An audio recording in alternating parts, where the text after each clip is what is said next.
Assalamualaikum warahmatullahi wabarakatuh. Waalaikumsalam warahmatullahi wabarakatuh. Pasangan makan donat, palurah makan roti. Jawab salamnya kurang semangat, saya ulangi sekali lagi. Assalamualaikum warahmatullahi wabarakatuh.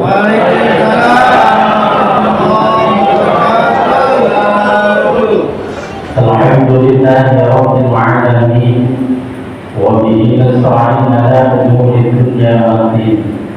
Wassalatu wassalamu ala sayyidina wa maulana Muhammadin wa ala alihi wa ashabihi wa man tabi'ahum bi ihsanin ila yaumiddin. Amma ba'd. Faqala Allah ta'ala fi kitabihi al-karim, Bismillahirrahmanirrahim. Mantap, sebelah kanan kompak jawab Allah, sebelah kiri Allah.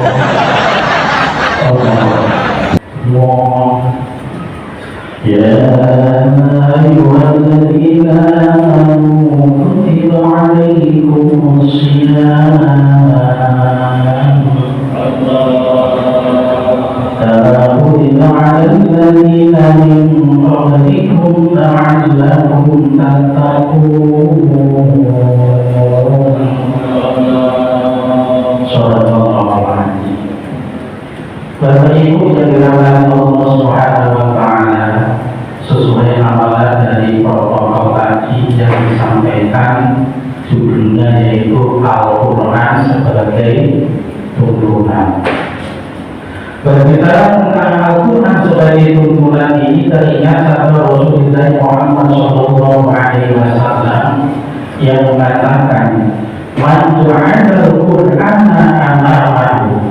Barang siapa yang menjadikan Al-Quran ini di depannya, artinya Al-Quran ini dijadikan pegangan dalam hidup dan kehidupannya, naqahu ilal jannah, maka Al-Quran akan membimbingnya menuju ke surganya Allah. Alhamdulillah.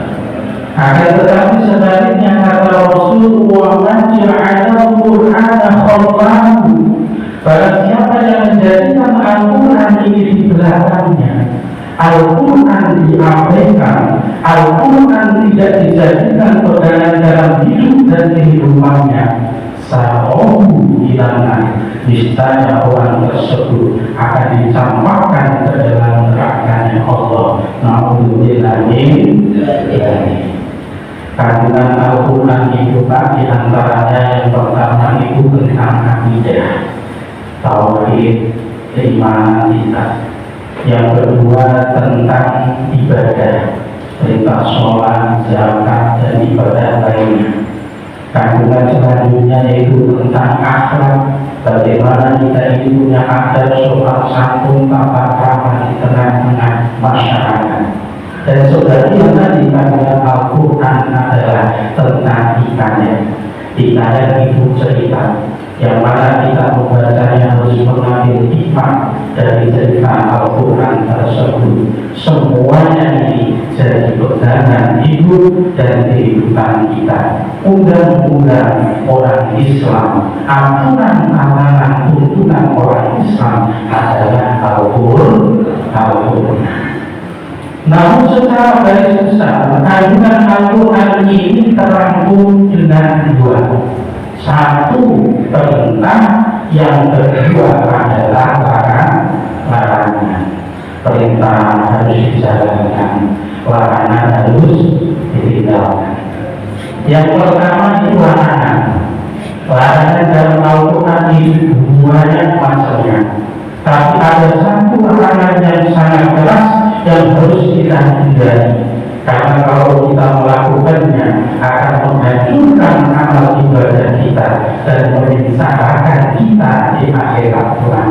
Yaitu larangan tersebut adalah sombong.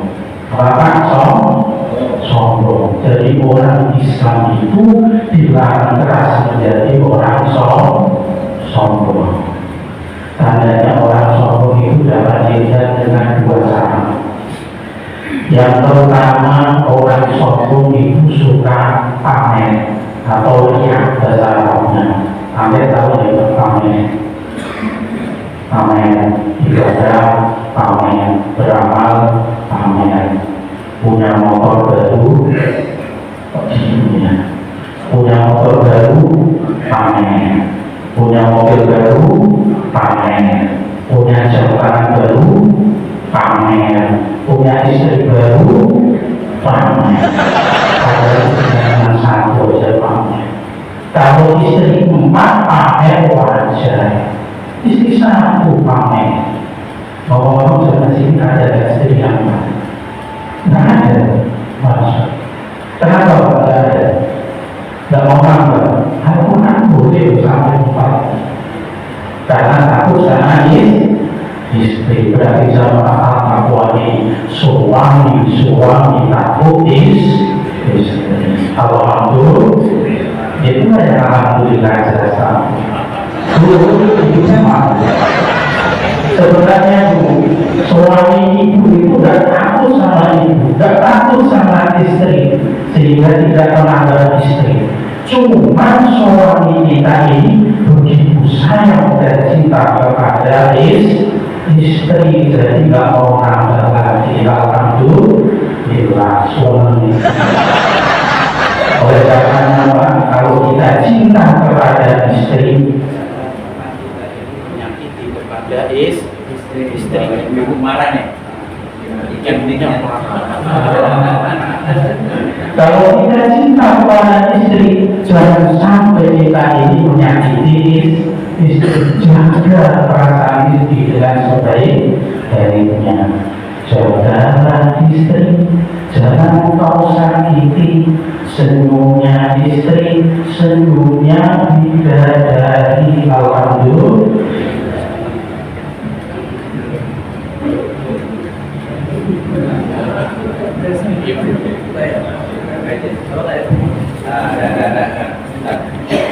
Senang senyumnya kalau disenyumin kayak bidadari. Coba kalau kayaknya hati, kira-kira senang. Jagalah istri, jangan kau sakiti senyumnya istri, seperti senyumnya putih.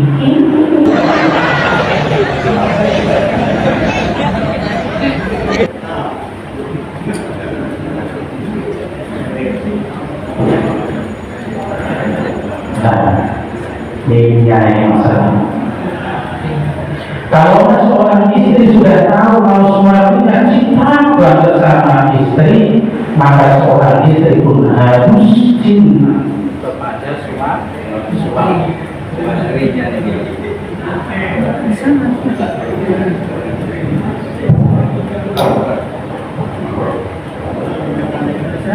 Gimana caranya kita seorang istri itu cinta kepada suami? Harus dijaga suami. Jagalah suami, jangan kau hianati. Murkanya suami, murkanya ilahi. Cocok kan? Alhamdulillah. Bila suami cari rezeki, panjatkan doa yang suci. Bila suami kita mati, istrinya seluruh hati. Alhamdulillah.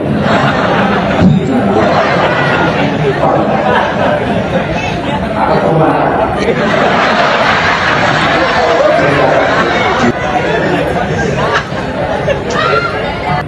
Jadi orang yang sombong itu tandanya yang pertama adalah suka pamer. Apalagi ibu-ibu kalau mau undangan, mau berpengajian, mau bermaksud takdir, perhiasan itu keluar semua emas. Jari tangan semua penuh dengan cincin emas. Jalan sambil dipas-pas. Belum lagi kalau itu biasanya kalau dipakai itu kan di dalam jilbab. Sekarang modelnya enggak gitu, di luar jilbab. Panjang banget kayak rantai kamu. Belum lagi gelang tangan. Gelang tangan emas dipakai dari pergelangan tangan sampai siku, penuh dengan gelang tangan gede itu, emas gelang tangannya persis kayak beca. Itu ibu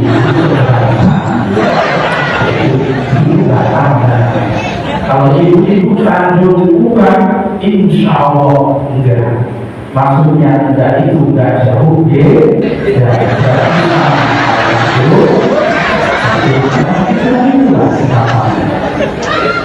Kemudian yang kedua, ada orang yang sombong itu suka membangga-banggakan diri.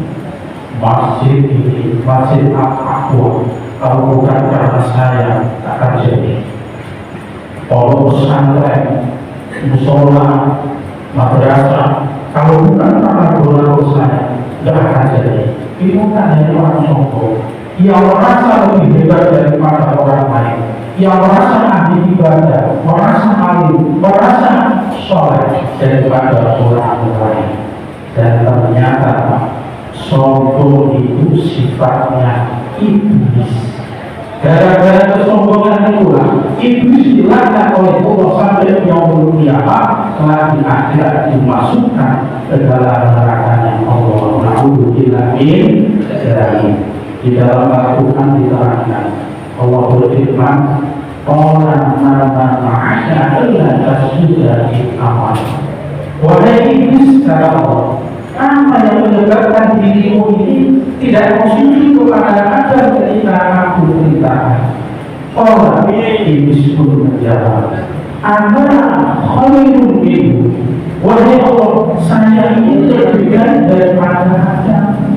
Bahwa tadi benar, kau ciptakan aku dari api, bahwa terlalu mimpi, sedangkan kau ciptakan Adam dari tanah. Perkataan iblis yang sangat singkat. Ana khairun minhu, saya ini lebih baik dari Adam. Sehingga ibu cokak keangkuhan kesombongan iblis tidak mau tunduk atas perintah Allah, sujud kepada Adam. Makanya kalau di dunia ini ada orang kok sombong, itu sebenarnya iblis yang paling nyata. Tahu saya bawa ke sana.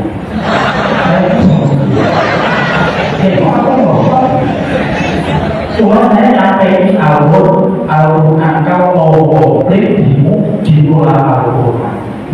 Jadi Al-Quran. Makanya harus kita hindari sifat sombong. Karena apa? Merusak amal ibadah kita, sifat iblis yang mana dilaknat oleh Allah, sehingga di akhirat telah dimasukkan ke dalam neraka Allah. Sengsara di dunia, sengsara di akhirat. Na'udzubillah min dzalik. Kemudian yang kedua, kandungan Al-Quran yaitu perintah Allah itu juga banyak, tapi ada satu perintah yang harus kita jaga selama hidup kita sampai akhir hayat kita.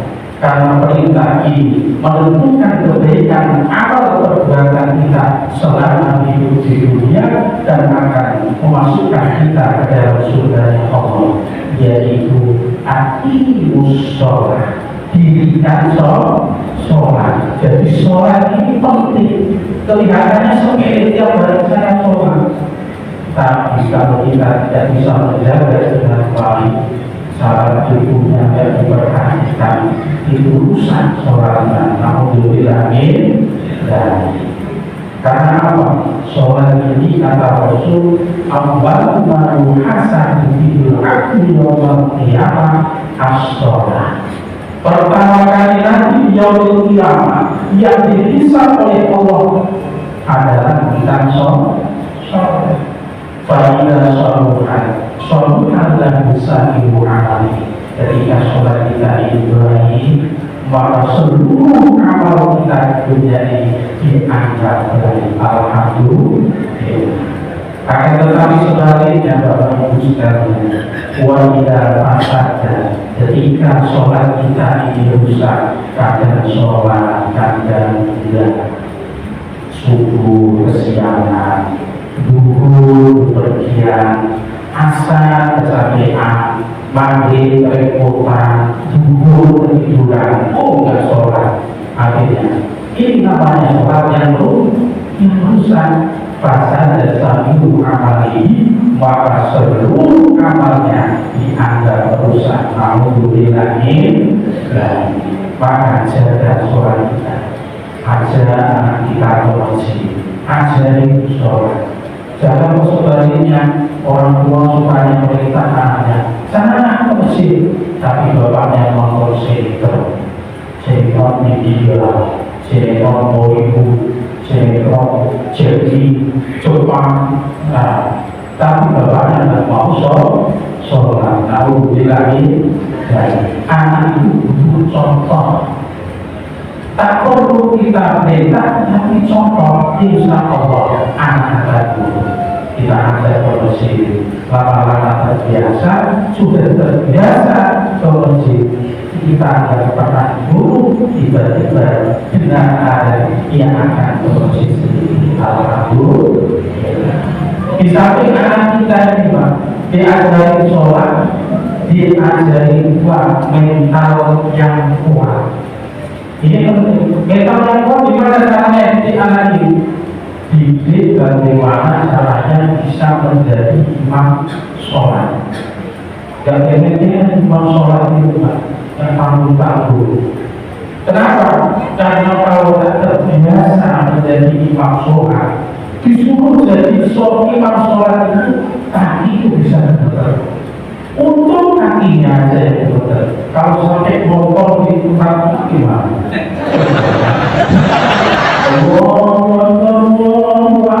Mati belakang. Yang datang ternyata ada 4 orang mau sholat sama mati. Pak RT sama 2 pemuda. Ditunggu sampai lama imamnya tidak datang-datang. Akhirnya RT-nya bilang sama RT, nampaknya imam tidak datang. Dan orang kita tunggu. Ya udah, kamu sebagai RT penguasa kampus ini, saya jadi imam. Saya tidak terbiasa. Kamu aja yang jadi RT-nya loh. Saya juga tidak terbiasa. Dan itu ada 2 pemuda, suruh jadi imam. Oke, panggil 2 pemuda. Duduk situ, masih. Kamu ini pemuda, penerus yang kuat. Pak Imam tidak datang, kamu harus jadi imam. Harus selesai biasa aja itu. Harus jadi imam. Salah satu di antara kalian, salah satu pemuda yang bilang, jangan saya pakai. Kenapa? Saya ini berani jadi imam, tapi kurang hafal surat-surat pendek. Saya jangan berarti. Kenapa? Saya ini hafal surat-surat pendek, tapi nggak berani jadi imam. Itu kan. Akhirnya RT sama yang diskusi sama saya ini. Jawab ini. Ya udah, kamu yang berani jadi imam, tapi kurang hafal surat-surat pendek, maju jadi imam. Kamu yang hafal surat-surat pendek nggak berani jadi imam, di belakang imam. Nanti kalau imamnya salah, kamu betul. Setuju? Setuju. Akhirnya nggak berani, tapi nggak hafal surat pendek jadi imam. Surat hati kan suara hati, suara keras, jadi imam. Rokaat pertama baca suatu Fatihah, lulus dan lolos. Amin. Jawab amin. Habis itu imamnya baca surat Al-Kahfi. Tahu sendiri dia kurang hafal surat-surat pendek. Nah, kok baca surat Al-Kahfi? Surat Al-Kahfi itu ada 2 ayat yang sama. Kalau nggak hafal betul, kita ini bisa sholat jamaah maghrib, tapi sampai subuh kakak bisa pulang. Dan kalau imamnya itu sholat kasih dulu. Bahasanya, Kulyawan wajah makhluk, dan aku dan makhluk, wala aku makhluk dan makhluk, wala aku ada makhluk, wala aku makhluk dan makhluk,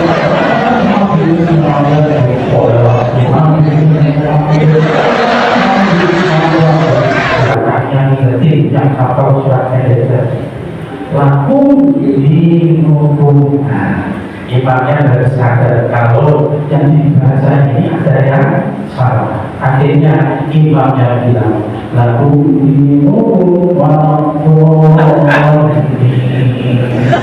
Karena seperti biasa jadi imam gak hafal lagi kampung. Maka jaga sholat kita dengan sebaik-baiknya, karena sholat kalau kita baik sholatnya maka seluruh amal kita ini dianggap baik. Mudah-mudahan karena waktunya ini tidak cukupi, kita cukupkan sekian. Terima kasih atas perhatian, mohon maaf atas segala kekurangan. Pak Taufik menjadi kopiah tersinggung, kopiahnya jatuh. Wabillahi taufiq wal hidayah. Wassalamualaikum warahmatullahi